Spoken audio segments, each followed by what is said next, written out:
अस्सलाम वालेकुम स्टूडेंट्स। आज हमारा जो टॉपिक है वो है वेपर प्रेशर। जब भी लिक्विड इक्विलिब्रियम स्टेट में होता है, उसकी जब बुखारात इर्द गिर्द में दबाव पैदा करते हैं किसी ख़ास टेम्परेचर पर, तो वो उसका वेपर प्रेशर कहलाता है। इक्विलिब्रियम स्टेट से क्या मुराद है कि इक्विलिब्रियम स्टेट से मुराद ये है कि रेट ऑफ एवापोरेशन और रेट ऑफ कंडेंसेशन जब बराबर होता है तो वो इक्विलिब्रियम कंडीशन कहलाती है या स्टेट कहलाती है। लेकिन दोनों की जो डायरेक्शन है वो अपोजिट हो जाए, जैसे कि स्टूडेंट आपको यहाँ पे एरो की शक्ल में नज़र आ रहा है, लिक्विड लिखा हुआ, फिर एरो फॉरवर्ड के आगे वेपर्स लिखा हुआ है, ये वेपराइजेशन स्टेट है। फिर वेपर से दोबारा लिक्विड में आना, ये कंडेंसेशन स्टेट है। तो इस स्टेट को इक्विलिब्रियम स्टेट कहते हैं। स्टूडेंट एक बात याद रखें कि वेपर प्रेशर तभी होगा जब सिस्टम जो है क्लोज होगा, यानी जिसमें आप पानी को बॉयल कर रहे हैं, उसके ऊपर कोई बर्तन है तो ढक्कन रखा हुआ हो, जैसे कुकर के अंदर सालन वगैरह पकाते हैं तो इसके अंदर जो है प्रेशर डेवलप हो जाता है, जिससे चीज़ें खाना जल्दी पक जाता है। तो लाजमी है कि सिस्टम क्या हो, क्लोज होना चाहिए, क्योंकि जब ओपन सिस्टम में करते हैं तो उसके बुखारात उड़ जाते हैं और वो हवा के अंदर मिक्स हो जाते हैं, तो वहाँ पे जो वेपर प्रेशर इतना नहीं बन। स्टूडेंट जैसे कि आपको इधर 3 फिगर नज़र आ रहे हैं, एक वेपराइजेशन लिखा हुआ है, दूसरे में जो है वेपराइजेशन रेट जो है ग्रेटर है कंडेंसेशन रेट से, तीसरे में लिखा हुआ है वेपराइजेशन रेट बराबर है कंडेंसेशन रेट। इन कंटेनर्स के आपको देखें वेपराइजेशन में थोड़ा बहुत मॉलिक्यूल्स उड़ते हुए नज़र आ रहे हैं अप डायरेक्शन में, फिर इसके बाद दूसरे में वेपराइजेशन की तादाद ज़्यादा हो रही है, तीसरे में क्या हो रहा है, वेपर वापस भी आ रहे हैं इसी कंटेनर के अंदर, जिसको कंडेंसेशन कहते हैं। तो ये इक्विलिब्रियम स्टेट है। जब लिक्विड को आप क्लोज कंटेनर के अंदर क्या करते हैं, हीट करते हैं, तो उसके नतीजे में मॉलिक्यूल्स आहिस्ता आहिस्ता जो है लिक्विड से आहिस्ता आहिस्ता वेपर्स की शक्ल में आ जाते हैं। और शुरू शुरू में क्या होता है, आहिस्ता आहिस्ता वेपर्स जो है ना कंडेंस होना शुरू, दोबारा जो है ना पानी की शक्ल में आना शुरू हो जाते हैं। कुछ वक्त गुज़रता है तो एक टाइम ऐसा आता है जब वेपर का बनना और दोबारा वेपर से पानी यानी कंडेंसेशन जो प्रोसेस है वो बराबर हो जाता है। इस वक्त जो है रेट ऑफ इवोपरेशन और कंडेंसेशन जब बराबर हो जाती है लिक्विड की, इस पॉइंट को क्या कहते हैं, वेपर प्रेशर। और इसका यूनिट जो है, जब स्टूडेंट यूनिट की बात करते हैं तो इसको mm ऑफ Hg यानी मिलीमीटर ऑफ मरकरी में हम इसको नापते हैं। इसका एटमॉस्फेरिक यानी ATM में भी आप नाप सकते हैं। इसके अलावा टॉर है और न्यूटन, ये सारे यूनिट्स हैं जिसमें प्रेशर को लिखा जाता है। अगला हमारा टॉपिक है फैक्टर्स अफेक्टिंग वेपर प्रेशर, यानी वो कौन से अवामिल है जिससे जो है वेपर प्रेशर असरअंदाज होता है। सबसे पहले है नेचर ऑफ लिक्विड, दूसरा है साइज़ ऑफ मॉलिक्यूल, तीसरा है टेम्परेचर। नेचर ऑफ लिक्विड से क्या मुराद है, यानी वेपर प्रेशर इस पे मुनहसर होगा कि क्या ये लिक्विड पोलर है या नॉन पोलर है। अगर पोलर है तो उसका वेपर प्रेशर कम होगा नॉन पोलर से, इस टेम्परेचर अगर दोनों का सेम हो। क्यों होता है, क्योंकि स्टूडेंट्स जितने भी पोलर मॉलिक्यूल्स हैं उसमें एक तो इंटरमॉलिक्यूलर फोर्सेस स्ट्रॉन्ग होते हैं और इनकी बॉइलिंग पॉइंट भी ज़्यादा होती है।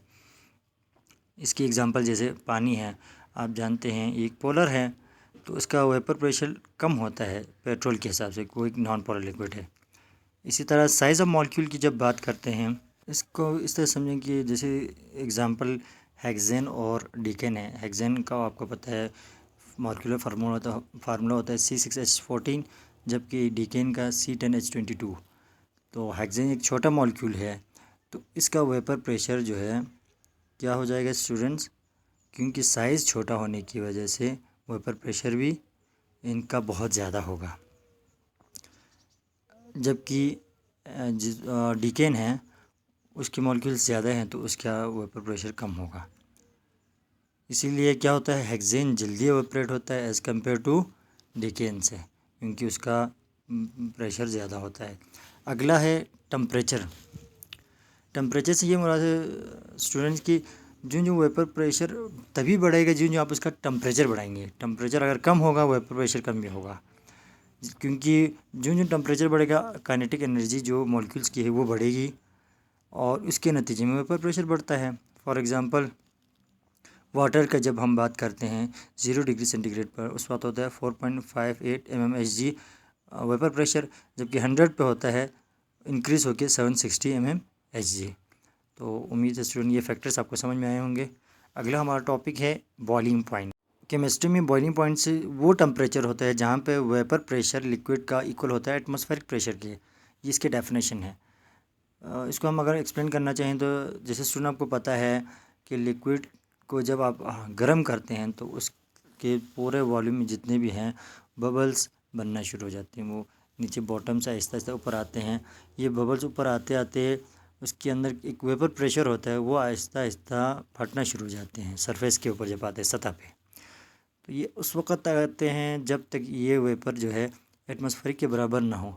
जब ये एटमॉस्फेरिक प्रेशर के बराबर हो जाते हैं तो फिर जो है पानी उबलना शुरू हो जाता है। और एक ये बात स्टूडेंट जहन में याद रखें कि एग्ज़ाम में पूछा जाता है कि बॉइलिंग पॉइंट जो है एटमॉस्फेरिक प्रेशर के किस हिसाब से होता है, तो ये वेरीज़ करता है। ठंडे इलाकों का हो तो वहाँ पे बॉइलिंग पॉइंट अलग होगा, गर्म इलाके हैं तो वहाँ पे बॉइलिंग पॉइंट अलग होगा। वो कौन से अवामिल है जिस पे बॉइलिंग पॉइंट असरअंदाज होते हैं? इसमें भी 3 है स्टूडेंट्स। एक है एटमॉस्फेरिक प्रेशर, दूसरा नेचर ऑफ लिक्विड, तीसरा इंटरमॉलिक्यूलर फोर्सेस। एटमॉस्फेरिक प्रेशर से मुराद ये है कि जो बॉइलिंग पॉइंट है उसके इर्द गिर्द का जो एटमॉस्फेरिक प्रेशर उसके डायरेक्टली प्रोपोर्शनल होगा। एटमॉस्फेरिक प्रेशर बढ़ेगा बॉइलिंग पॉइंट भी बढ़ेगा। इसीलिए हम देखते हैं घरों में जब गोश्त वगैरह पकाना हो तो प्रेशर कुकर का इस्तेमाल करते हैं, क्योंकि उसका एटमॉस्फेरिक प्रेशर लगभग 2 ATM के बराबर होता है। तो वहाँ पे जो है टेम्परेचर फिर पानी को 100 बॉयल होता है, वो वहाँ पे जो है 100 से अबव बॉयल हो जाता है, चीज़ें जल्दी पक जाती हैं। इसी तरह नेचर ऑफ लिक्विड की जब बात करते हैं तो बॉइलिंग पॉइंट डिपेंड करता है नेचर ऑफ लिक्विड, यानी वो पोलर है तो उसका हाई बॉइलिंग पॉइंट होगा, नॉन पोलर है एज़ कम्पेयर टू, क्योंकि उसमें लो बॉइलिंग पॉइंट होता है। तो पोलर लिक्विड्स क्योंकि उसकी एक वजह यह है कि उनमें इंटरमॉलिक्यूलर फोर्सेस ज़्यादा होते हैं नॉन पोलर के हिसाब से, इस वजह से जो है इसका बॉइलिंग पॉइंट ज़्यादा होता है। जैसे स्टूडेंट आपको एक टेबल नज़र आ रहा है 5.3, इसमें 8 ऐसे लिक्विड्स दिए हुए हैं जिनका मुख्तलिफ बॉइलिंग पॉइंट है। जैसे डाई इथाइल ईथर है 34.6, ethyl alcohol 78, water 100, n octane है 126, एसिटिक एसिड है 118, मरकरी है 356, सल्फ्यूरिक एसिड है 330, ब्रोमीन है 58.5। ये डिग्री सेंटीग्रेड में आपको कुछ बॉइलिंग पॉइंट दिए हुए हैं, कुछ कॉमन लिक्विड जो आपके कोर्सेज में ज़्यादा इस्तेमाल होता है 9th-10th में। इसके बाद है नेक्स्ट जो हमारा टॉपिक है वो इंटरमॉलिक्यूलर फोर्सेस पर कैसे डिपेंड करता है। जितना इंटरमॉलिक्यूलर फोर्सेस ज़्यादा होगा बॉइलिंग पॉइंट भी उसकी ज़्यादा होगी।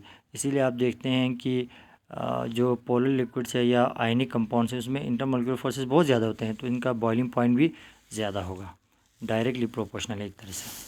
उम्मीद है स्टूडेंट आपको ये टॉपिक अच्छे से समझ में आया होगा। कोई क्वेश्चन हो तो आप कमेंट सेक्शन में लाजमी लिखें। मिलते हैं एक और टॉपिक के साथ अगले वीडियोज़ में, तब तक के लिए अल्लाह हाफ़िज़।